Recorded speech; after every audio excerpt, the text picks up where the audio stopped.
Bien, veamos aspectos acerca del calor y la temperatura. Recordemos que la temperatura tiene que ver que qué tan caliente se encuentra un cuerpo y que para poderlo medir utilizamos lo que se llaman los termómetros. Y mencionábamos que tenemos tres escalas principales, la Kelvin, la Celsius y la Fahrenheit, que el sistema internacional utiliza la escala Kelvin, pero la más conocida, la más que se utiliza es la Celsius o centígrada, que es el que más conocemos y que tenemos en el laboratorio nuestros termómetros. Aquí se están comparando tres temperaturas. La temperatura a la cual el agua cambia del estado líquido a estado gaseoso se llama el punto de ebullición del agua, que ocurre a 212 Fahrenheit y que es lo mismo que digamos 100 Celsius o bien 373 Kelvin. También la temperatura a la cual el agua, ¿sí?, pasa del estado sólido al estado líquido o del líquido al estado sólido, que se llama en este caso el punto de fusión del agua, que ocurre en este caso en 32 Fahrenheit, en 0 Celsius o en 273 Kelvin. Es decir, si me preguntan a qué temperatura se congela el agua, yo puedo decir 0 Celsius, otro puede decir 273 Kelvin, o bien alguien más 32 Fahrenheit. Y los tres estamos correctos. Y finalmente hay una tercera temperatura que se refiere a la temperatura normal del cuerpo humano, que se considera que anda alrededor de 36.5, pero aquí la tomaron como 37. Entonces, en la escala Celsius, la temperatura de nuestro cuerpo es de 37 Celsius, en la Fahrenheit 98.6 y en la escala Kelvin 310 Kelvin. Podemos notar, si nosotros la que más comúnmente vamos a trabajar es la Kelvin con la Celsius. ¿Por qué? Porque trabajamos con la escala Celsius en nuestros termómetros, pero la física utiliza en el sistema internacional como unidad para medir temperatura los Kelvin. ¿Cómo se convierten de una a otra? Pues muy fácil. Si estamos comparando que el punto de congelación del agua es 0 Celsius o 273 Kelvin y la ebullición son 100 Celsius o 373 Kelvin, de 0 a 100 hay 100 divisiones o 100 grados.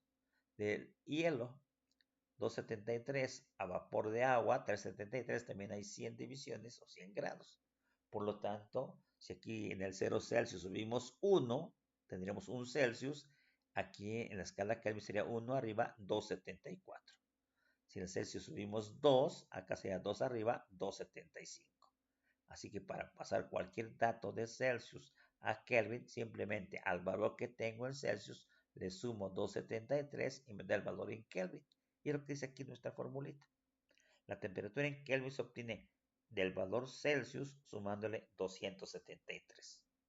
Al revés, si quisiéramos tener un dato en Celsius y el valor que obtuvimos fue en Kelvin, simplemente para pasar de Kelvin a Celsius, es al dato Kelvin se le resta 273 y nos da el valor en Celsius. ¿Cómo se transfiere la energía interna de un cuerpo a otro? A este proceso se le llama calor. Calor es la energía que se transmite de un cuerpo a otro que están a diferente temperatura. ¿Cómo podemos obtener esta energía llamada calor? Por la radiación solar, ¿sí? También cuando hacemos la combustión, que finalmente aquí son oxidaciones muy rápidas y consiste en quemar cualquier tipo de combustible. También se puede obtener a partir de la energía eléctrica o de la electricidad, ¿sí?, utilizando una resistencia, ¿no?, para las cafeteras, las planchas, los calentadores, etcétera, ¿no? Y por último, se puede obtener de la energía mecánica utilizando lo que llamamos nosotros un calentador mecánico, que no es más que una serie de un recipiente con eje con paletitas con agua que puede ser agitada por la rotación que presenta y que ahorita lo vamos a comentar más adelante. ¿Cómo se transfiere el calor? El calor puede transmitirse por conducción. Esto principalmente es en los sólidos y es causado gracias a las vibraciones que presenta una molécula, cuya vibración se le da al que está junto a él y así van comunicando su energía hasta llegar hasta el otro extremo. La convección que se presenta en los fluidos. En este caso, las zonas calientes que están en contacto, digamos, con la flama, ascienden, ¿sí?, y entran a ocupar su lugar las aguas que están en la parte superior. Esto se ocurre porque hay una diferencia de densidad. Es decir, cuando el agua que está tocando la parte inferior con el calor se expande, se dilata. Eso hace que su densidad disminuya y por lo tanto asciende. Y el agua fría, como no está dilatada, pues tiene mayor densidad y se hunde. A este movimiento se le va a llamar corrientes de convección. Eso se presenta en los fluidos, en los líquidos y en los gases. Así el aire se está moviendo o el viento es causado por esas corrientes de convección. Y finalmente la radiación, que son la transmisión del calor a través del espacio vacío o a través del aire. Esto es debido al salto cuántico que presentan los electrones, que cuando reciben cierta cantidad de energía saltan de niveles inferiores a niveles exteriores, y cuando regresan a su estado basal emiten ese exceso de energía en forma de ondas electromagnéticas. Esa radiación es, por ejemplo, la energía que nos llega del Sol a la Tierra, entonces es por radiación. Veamos brevemente unas características de lo que es la constante llamada A calor ver ahora un específico. experimento que nos muestra lo que es el calor específico. En este caso, el calor específico del agua. Decía que el calor específico del agua es más grande de todas las constantes para cualquier sustancia conocida. Esto le hace buen regulador de la temperatura. Aquí se trabaja también agua. Tenemos ahí dos pequeños recipientes de papel. Se le aplica calor. Uno está nada más en el puro recipiente de papel con aire, ¿no? ¿Y qué pasa? Inmediatamente se empieza a quemar.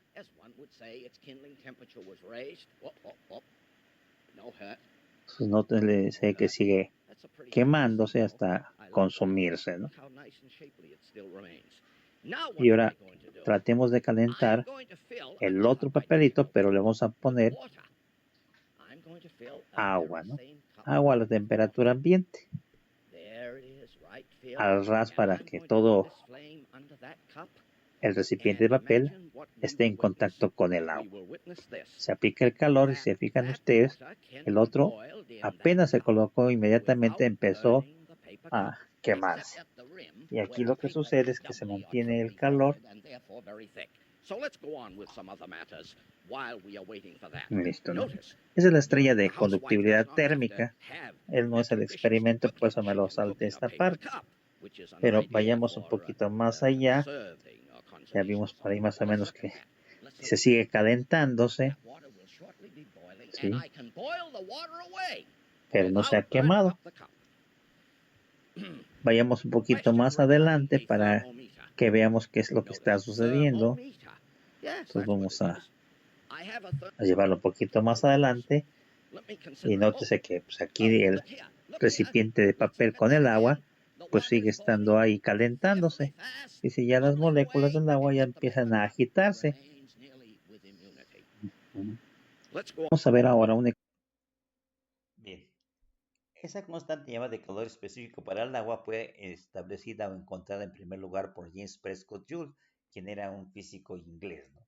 En su época se conocía ya una manera de conocer el concepto llamado el calor, que se medía en base al aumento que había en la temperatura para cierta cantidad de agua. Y de la energía mecánica se conocía lo que se llama el trabajo mecánico, que tiene que ver con la fuerza que se ejerce en cierta distancia. Que el calor se podía medir en calorías y que la energía mecánica entonces se iba a medir en joules. Conociendo estos dos conceptos nosotros podemos establecer una cierta relación. En aquella época, en 1843, ¿sí?, se realizó el experimento de James Prescott Joule del equivalente mecánico del calor. ¿En qué consistió este experimento? Precisamente en encontrar la relación entre estas dos unidades, entre el calor y el trabajo. Y Joule encontró que una caloría equivalía a tener una energía semejante a 4.15, digamos, unidades de energía, que hoy le llamamos joules, ¿no? Aunque en la actualidad se sabe que una caloría equivale a 4.186 joules, porque se tienen mejores dispositivos para poderse evaluar, ¿no? Para ello utilizó este aparato que se llama del equivalente mecánico del calor, o nos llamamos calentador mecánico, donde una pesa cae, conocemos la masa, conocemos el valor de aceleración de la gravedad, y la distancia que va a caer o altura. Esto es doble porque del otro lado también está cayendo otra pesa en la misma distancia.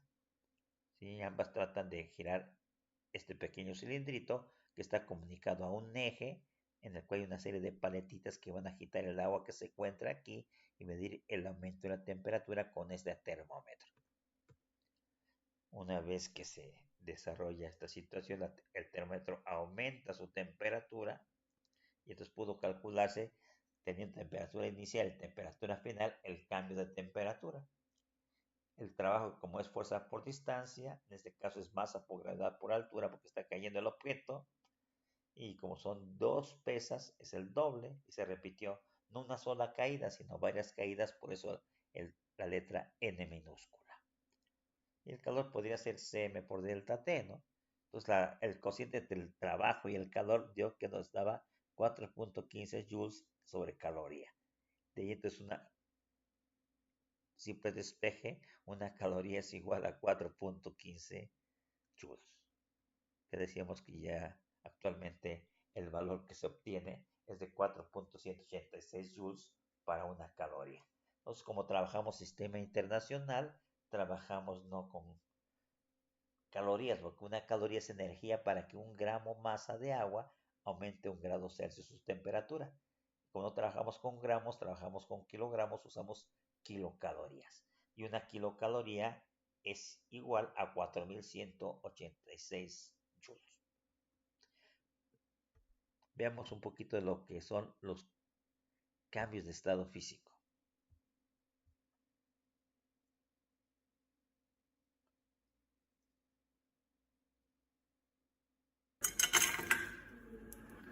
Aquí se colocaron granitos de chocolate en la estufa y se va a medir el tiempo que tarda en fundir.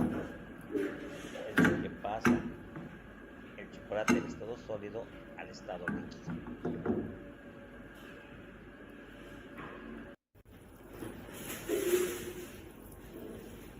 Cuando pasa de estado sólido al estado líquido se tiene el llamado fusión. Como hay algunas moléculas de agua por ahí, existe una vaporización. Está pasando del estado líquido al estado gaseoso.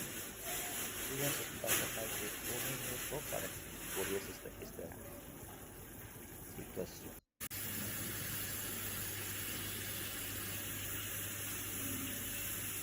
Aquí se colocó un poquito de hielo y ven la diferencia.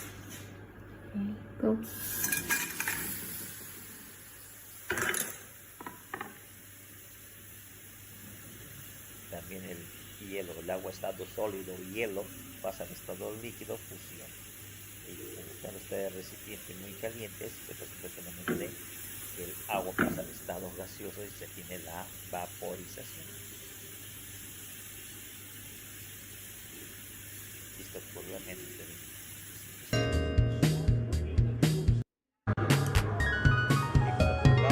cuando con agua le agregamos hielo, alrededor del vaso hay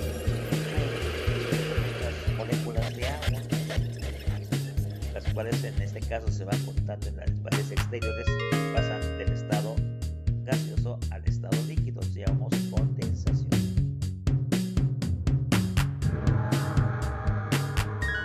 Miren lo que tenemos aquí. Tenemos una botella que está vacía, la cual tiene un corcho que está conectado a este inflador. Muy bien, vamos a crear nuestra nube de la misma forma que se crean en el cielo. Vamos a aumentar y luego a bajar la presión. Manuel, infla. Está entrando aire dentro de la botella. Está aumentando la presión en el interior.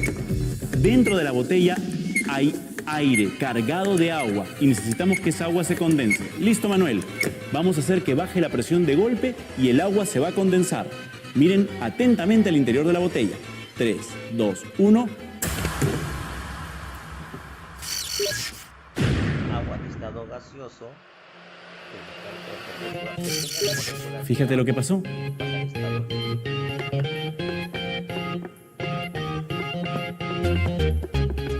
En el interior de la botella, al bajar de golpe la presión, se condensó el vapor de agua, se formaron gotas flotantes y tuvimos nuestra nube. Nuestra nube es muy pequeña, pero lo mismo ocurre con las nubes grandes que están en el cielo.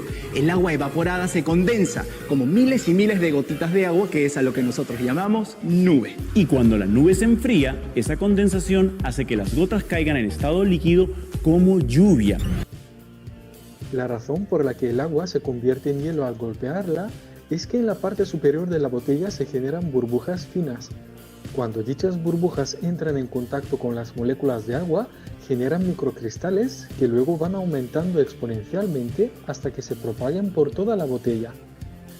En el segundo caso, el agua ha sido enfriada aún más, lo cual hace que el proceso de cristalización sea aún más rápido. Por otra parte, para hacer las pequeñas torres de hielo necesitamos un cubito de hielo sobre el cual el agua empezará a cristalizar.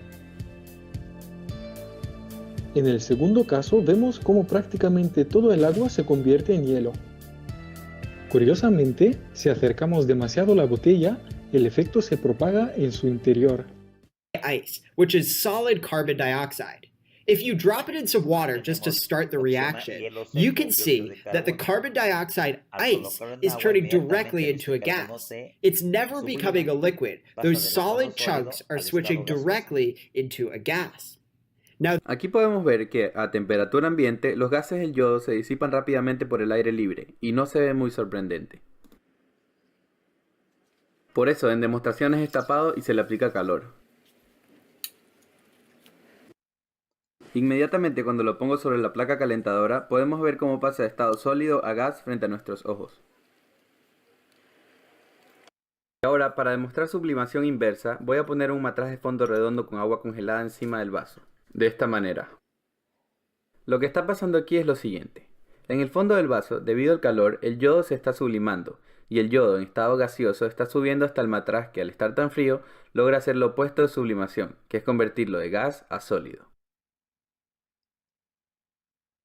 Aquí podemos empezar a observar los cristales que se están formando en el matraz.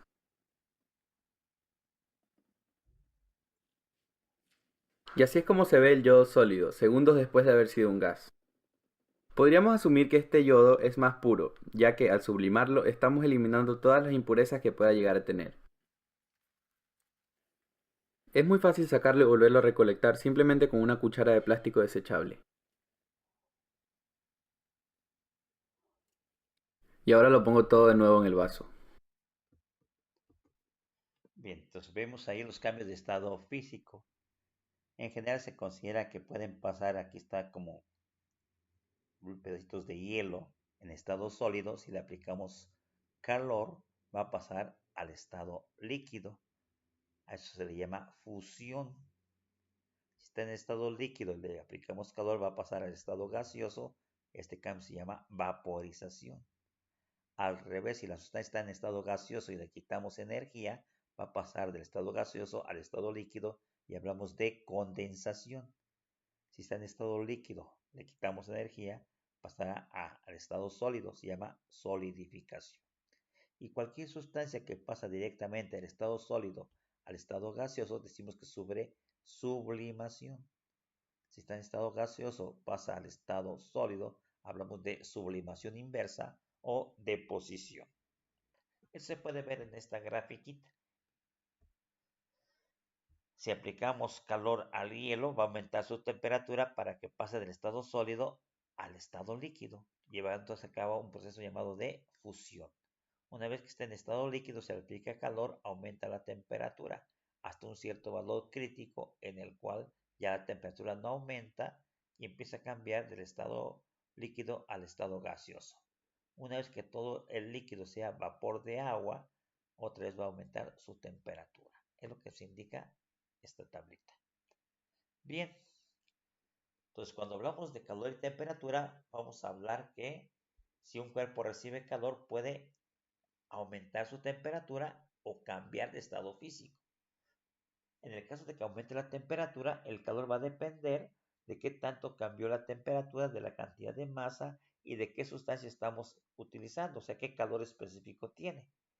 Si cambia de estado físico, en este caso la temperatura no va a cambiar.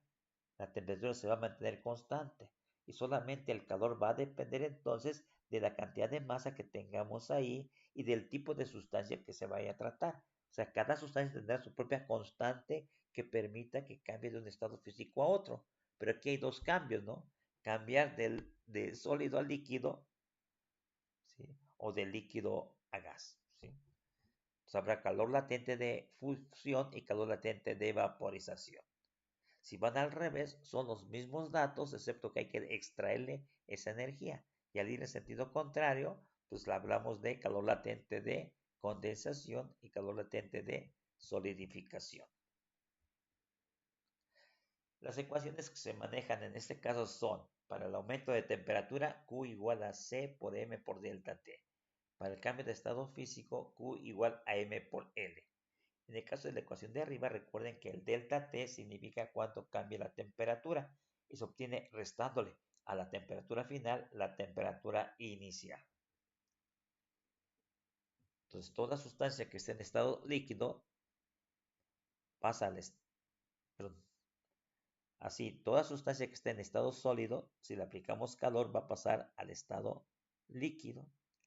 Si le aplicamos más calor, pasará del estado líquido al estado gaseoso, y este cambio se llama vaporización. Si está en estado gaseoso, debemos de quitar energía para que pase al estado líquido y hablamos de condensación. Si está en el estado líquido, le quitamos energía para que pase al estado sólido. Se llama solidificación. ¿Qué significa esto? Que en la parte de arriba, para el caso de la fusión, ¿sí?, se requiere cierto calor llamado calor latente, que sería la masa de la sustancia por la constante latente de fusión. Si queremos que pase del líquido a gas, aplicamos el calor latente de vaporización. Sería la masa por la constante latente de vaporización. Esta energía entra al sistema, ¿no? Pues son positivos.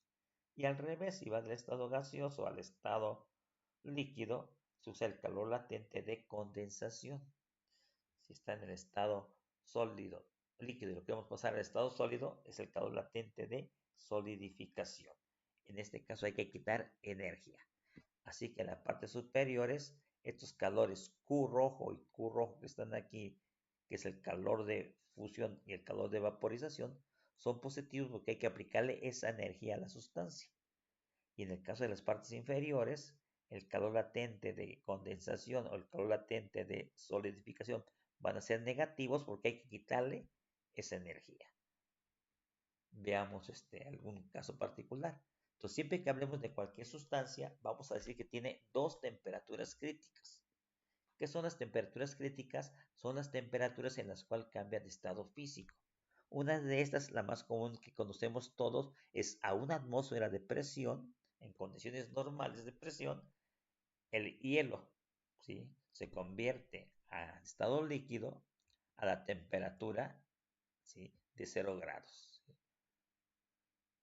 La otra temperatura es cuando el agua pasa al estado gaseoso y que lo hace a la temperatura de 100 grados Celsius, ¿sí?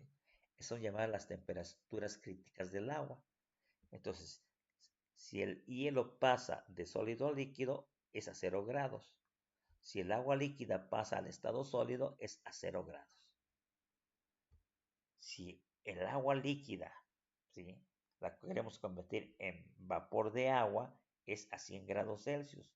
Si tengo vapor de agua para pasarlo al agua líquida, es a 100 grados Celsius. Pues nada más hay dos temperaturas críticas, ¿sí? Eso que pasa para el agua se cumple para cualquier otra sustancia. Por ejemplo, aquí si tenemos el nitrógeno, también tendrá dos temperaturas críticas, que son menos 196 cuando el nitrógeno pasa de gas a líquido o de líquido a gas, y menos 210 Celsius cuando pasa de líquido a sólido o de sólido a líquido. El plomo, ¿sí?, tiene dos temperaturas críticas, 327 cuando pasa de sólido a líquido o de líquido a sólido, y 1750 cuando pasa de líquido a gas o de gas a líquido. Eso pasa con cualquier sustancia, no todas tienen dos temperaturas críticas. Aquí está una tabla para conocer las temperaturas críticas. Aquí está la del helio, por ejemplo, O algo que nos gusta mucho, el mercurio, aunque ya no nos permiten ahora jugar con él. Antes se jugaba en mi época de juventud. Nos daban mercurio y lo agarramos en nuestras manos. El mercurio se congela a menos 39 Celsius. Y el mercurio se convierte en vapor a 357 Celsius. Entonces aquí están valores de temperaturas de fusión y temperaturas de ebullición para algunos ejemplos de sustancias. Por ejemplo, el oro. El oro sólido pasa a oro líquido a 1063 Celsius. Y el oro líquido pasa a oro gaseoso a 2660 Celsius. Entonces, toda sustancia tiene dos temperaturas críticas. ¿Qué implica esto? Si analizamos lo que pasa con el plomo, significa que si me dijeran a mí, tenemos plomo a 400 grados, estaría entre estos datos, ¿no? 327 para abajo, la sustancia es sólida. De 327 a 1750, el plomo es líquido. Así que plomo a 400 grados significa que está en estado líquido. Si tengo plomo a 2000 Celsius, ¿qué significa que estaría de este lado? Que significa en ese caso que el plomo está en estado gaseoso. Para el nitrógeno, ¿sí? Si tengo nitrógeno a 20 grados Celsius, ¿dónde debe de estar? A la derecha. Y el nitrógeno está en estado gaseoso, ¿sí? Si le bajamos la temperatura y el nitrógeno lo tuviésemos a menos 200 Celsius, estaría en esta parte. Entonces el nitrógeno sería líquido. Y tenemos nitrógeno a menos 220, el nitrógeno sería sólido. Entonces, para eso nos sirven estas temperaturas llamadas críticas. Del lado izquierdo, datos menores, la sustancia es sólida. Entre los dos datos de temperaturas críticas, la sustancia está en estado líquido. Y arriba del valor de la segunda temperatura más alta, la sustancia está en estado gaseoso. Bien, espero que eso les sirva. Ejemplo de cómo se trabajan los problemas ahora. Quiero convertir 0.25 kilogramos de agua que están a 20 grados Celsius en vapor. Entonces, para eso, ¿cuánto calor se requiere? Pues tengo agua a 20 grados Celsius. Si yo dejo mi vaso ahí con agua a 20 grados Celsius, pues puedo quedarme todo el día esperando ahí y jamás se va a convertir en vapor. ¿Qué se requiere? Que se le aplique calor, ¿sí? Y si le aplicamos calor, ¿qué va a pasar en primer lugar?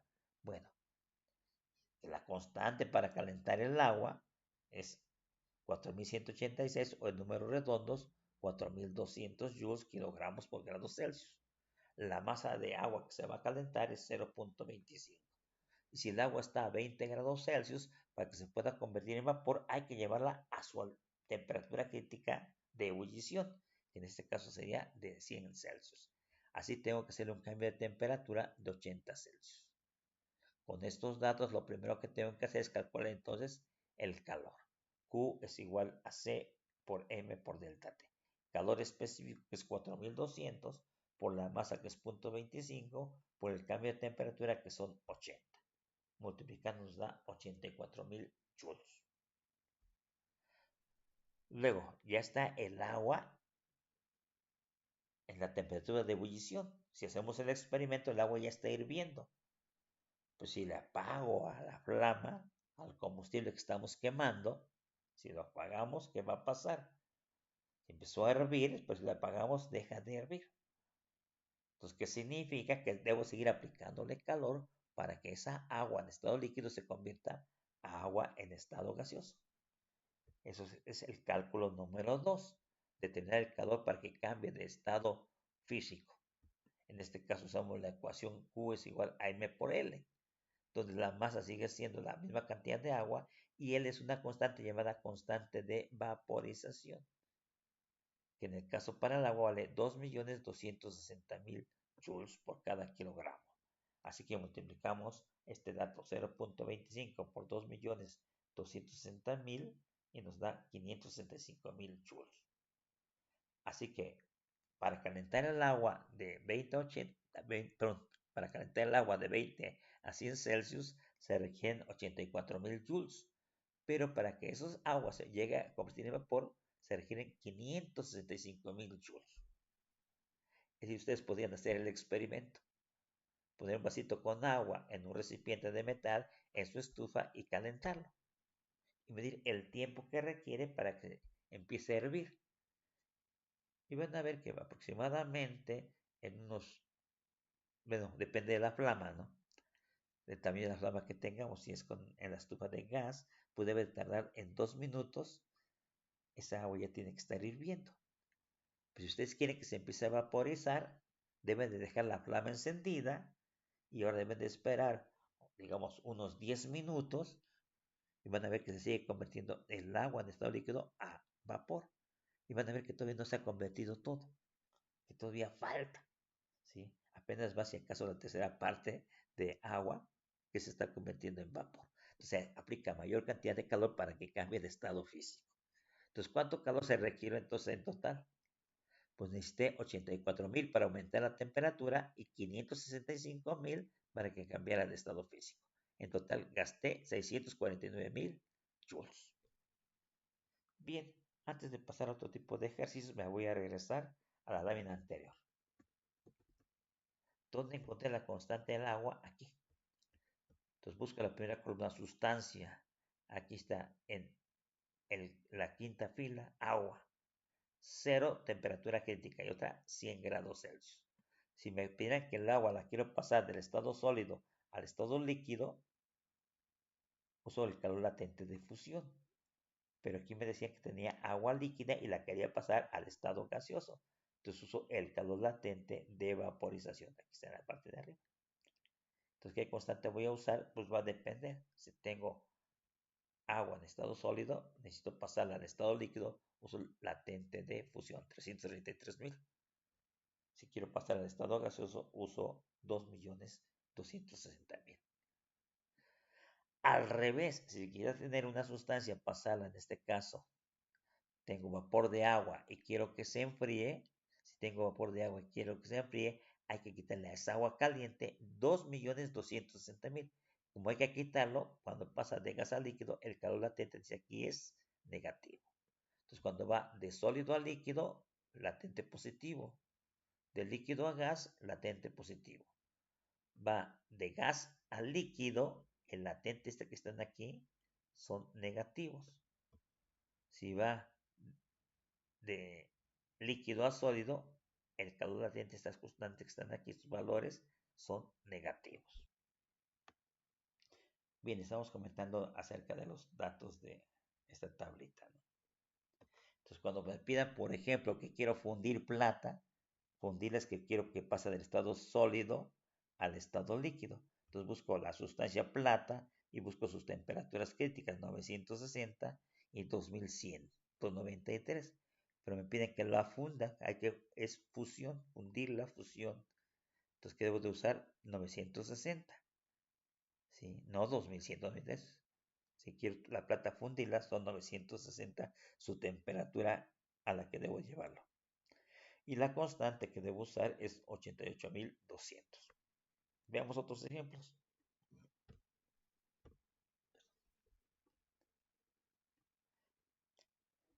Antes recordemos que también para hallar la constante C, ya les había presentado esta tablita, si no aquí la agregué nuevamente, donde está la constante para el agua que es 4.186 y que en el ejemplo anterior la redondeé a 4.200 para hacer el problema más rápido.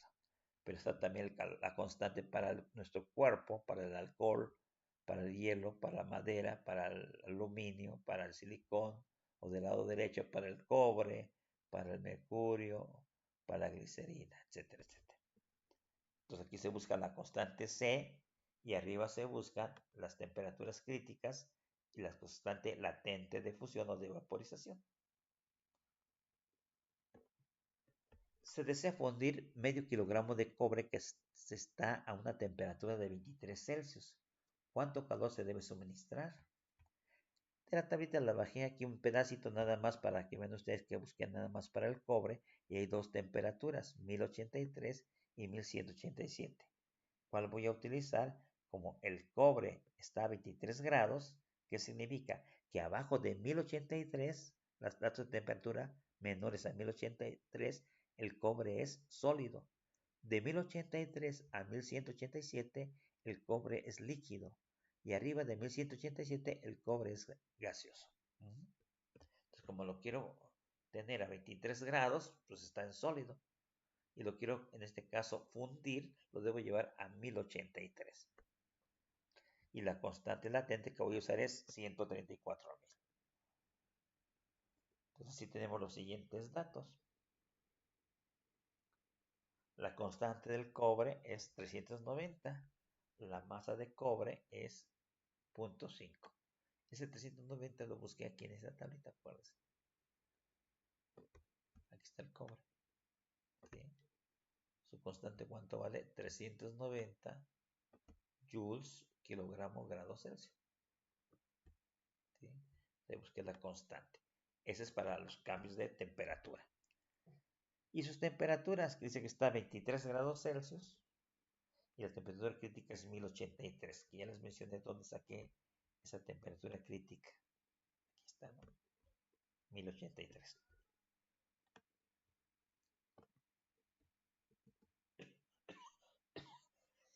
También necesitamos no solamente el calor por cambio de temperatura, sino el de fusión. Para ello necesitamos la constante latente. ¿Y cuánto es la constante latente? La buscamos aquí. 134.000. ¿En qué se mide? Está arriba, joules sobre kilogramo.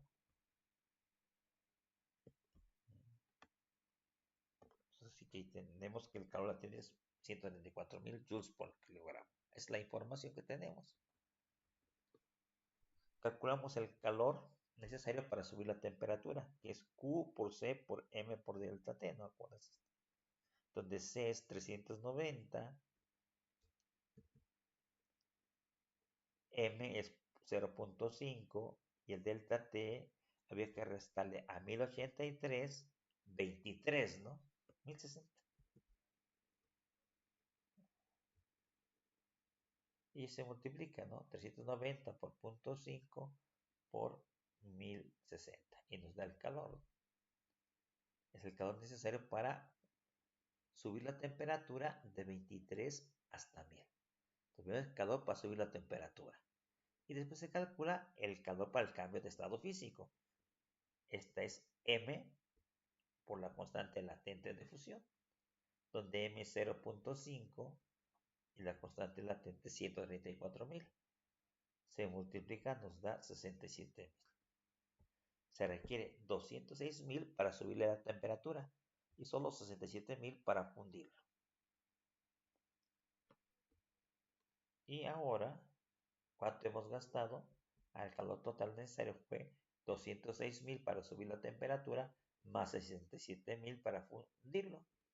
Entonces en total usamos 273.700 joules.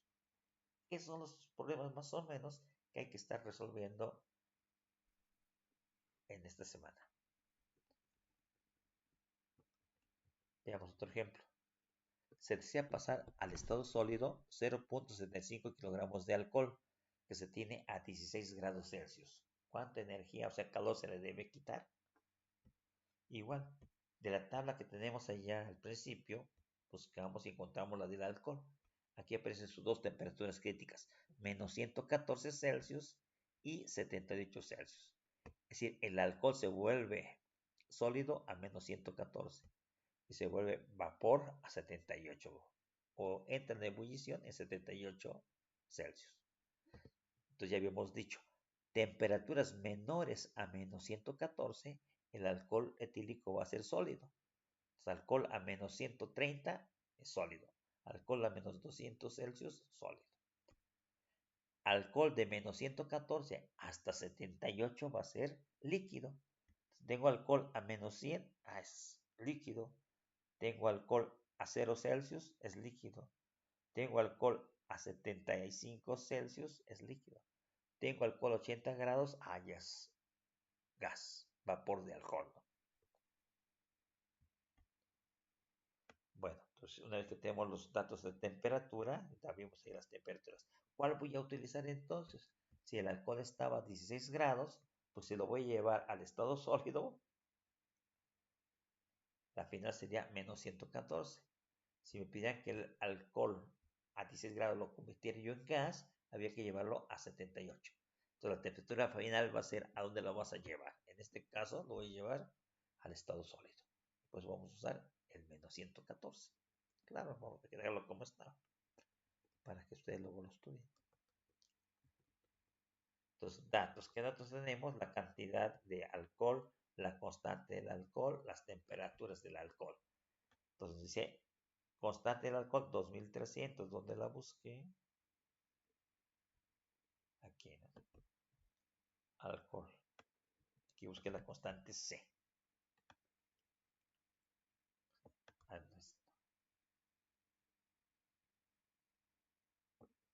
Luego el problema dice que tenemos 0.75 kilogramos de alcohol que está a 16 grados.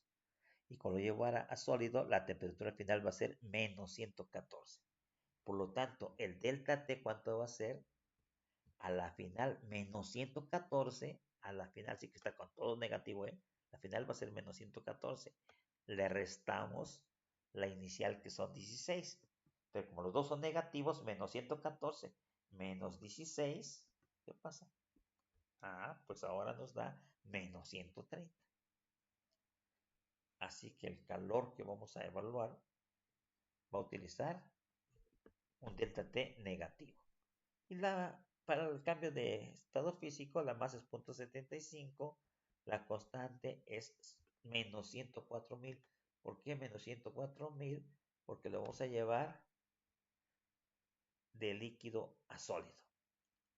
Y el alcohol de líquido a sólido, la latente vale 104.000, pero dice que debe ser negativo. Pues es el menos 104.000. ¿Sí? Y ahora sí aplicamos nuestras ecuaciones. Q igual a Cm delta T para el cambio de temperatura, donde C vale 2300, masa 0.75 y el delta T menos 130. Multiplicando nos queda menos 224.250 joules. Y el calor latente es M por constante de solidificación. La masa sigue siendo 0.75 y la constante latente es menos 100. Multiplicando nos queda menos 78.000. Y el calor entonces total que se requiere es, primero hay que enfriarlo, bajarle la temperatura, quitarle ese calor de Q1 menos 224. Y luego usar el calor del cambio de estado físico, que es quitarle también menos 78.000. Aquí como los son negativos, menos 224.000 menos 78.000, pues nos quedaría menos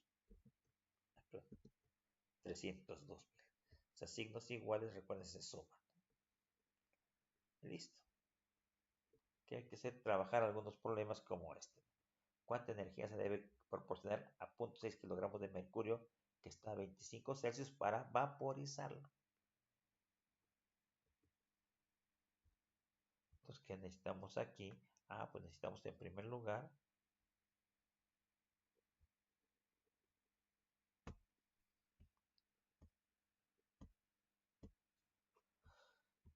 ver que el mercurio está entre dos temperaturas, ¿no? Lo vamos a ir a ver acá, mercurio. Ahí no está, no parece, nos vamos mejor hasta ahí arriba. Aquí está el mercurio. Su constante de calor específico vale 140. Y acá el mercurio, aquí lo puedo colocar, sus temperaturas críticas son menos 39 y 357. Es decir, de menos 39 hasta 357 el mercurio es líquido. Entonces tenemos mercurio líquido.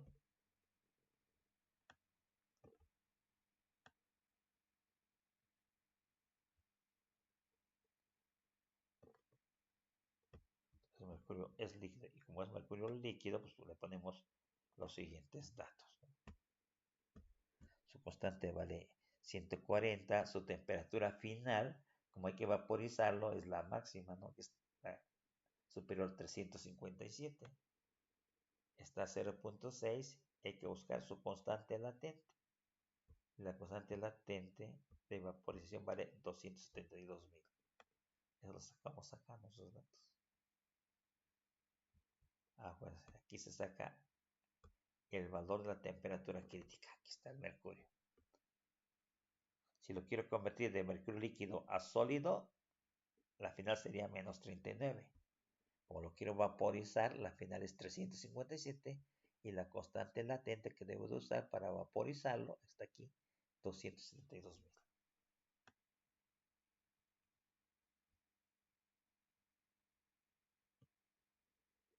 Y claro, sería la información que falta. Entonces aquí está además la masa y la temperatura inicial, ¿no? Para hallar el delta T. Y otros ejercicios más que deben trabajar lo que están aquí abajo.